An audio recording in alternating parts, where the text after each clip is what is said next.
Our lecture this morning, and which happens to be the last lecture in this course unit, is the future of African Christian theology.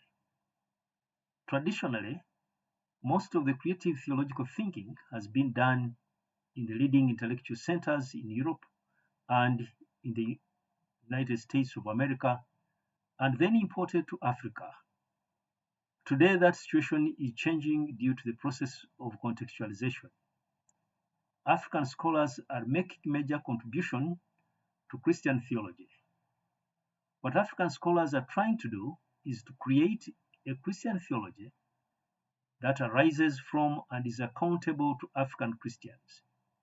This is what they have called African Christian theology. African Christian theology, in responding to the African realities, will continue to deal with some very old problems in new contexts.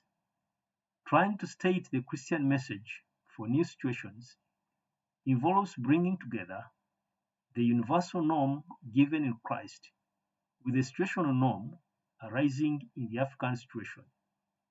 In this process, African Christian theology faces the risk of losing the truth claims of the gospel by aiming at relevance and of being irrelevant out of the concern to preserve the abiding gospel.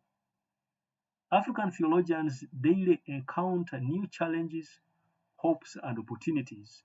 Some of these new challenges, hopes, and opportunities arise out of the attitude of other theologians. Other theologians, especially those from Europe and North America, argue that there must first be a true theology. Their argument is that since Christianity is a universal religion, it must have a theology that is valid for all cultures and races. These theologians admit that it is important to take into account the African context when the gospel is preached to the Africans. However, they go on to argue that since theology operates at the level of the whole church, it is not the function of theology to lay down the root. They further say that since African Christian theology uses latent theological seeds to illuminate theological problems, the African context must conform to the Western context. Some of the theologians from Europe and North America have argued that it is not intellectually right to revert to primitive conceptions which Africans have outgrown that are found in African Christian theology. They usually warn that African theologians have nothing to gain from shutting themselves up in a world of their own. They foresee African theologians being regarded as second-class theologians. Another challenge is lack of critical mind. African Christian theology has been presented in vague terms by some of the African theologians who are not critical enough. Most of them, for instance, simply condemn whatever scholars have presented from Europe and North America. African Christian theology seems to have now reached a mature phase. The time for defensive nationalistic theology was an exciting one, in which meaningful initiatives were undertaken. But that time is now over.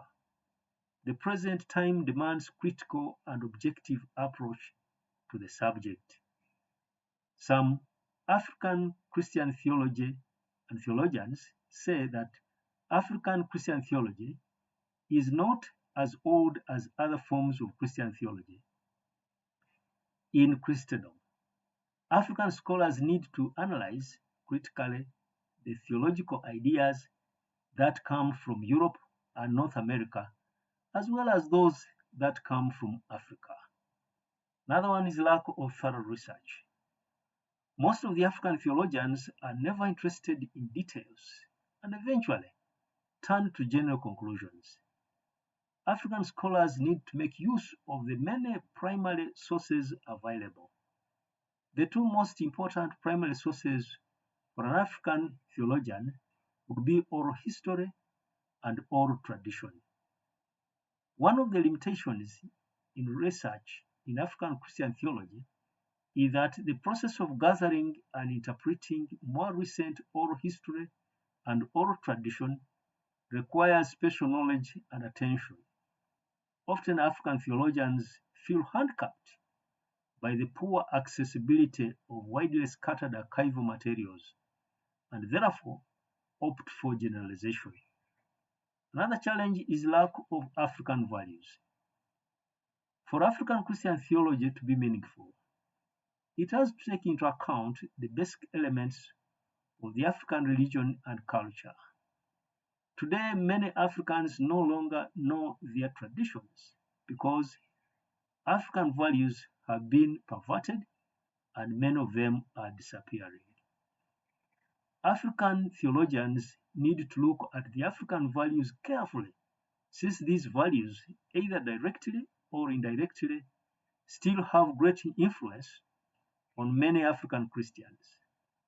The future of Christianity in Africa depends on how the church gets the right balance between the old and the new values. Another challenge is lack of genuine African methodology. The majority of African theologians are Western trained. These African theologians are generally equipped with only Western research tools.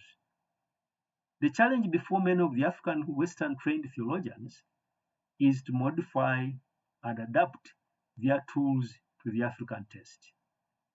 Another challenge is lack of relevance. Some of the African theologians who have been involved in African Christian theology for a long time have become disillusioned with it as a relevant contemporary theology.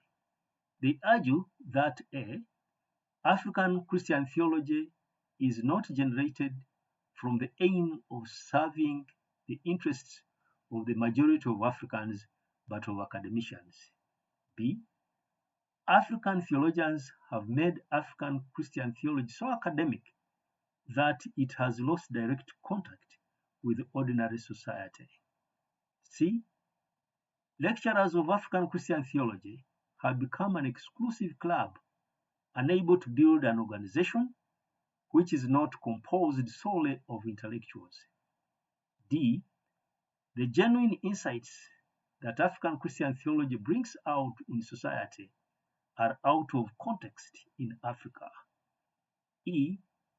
There are those African theologians who have argued that the idea which African Christian theology brings out is locked up in the previous century's political climate in Africa.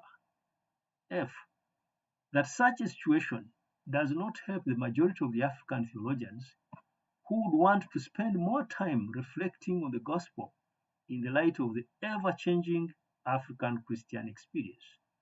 And lastly, that if African Christian theology is to be relevant, it has to be dynamic because there are many other dimensions to the African Christian experience which have to be addressed.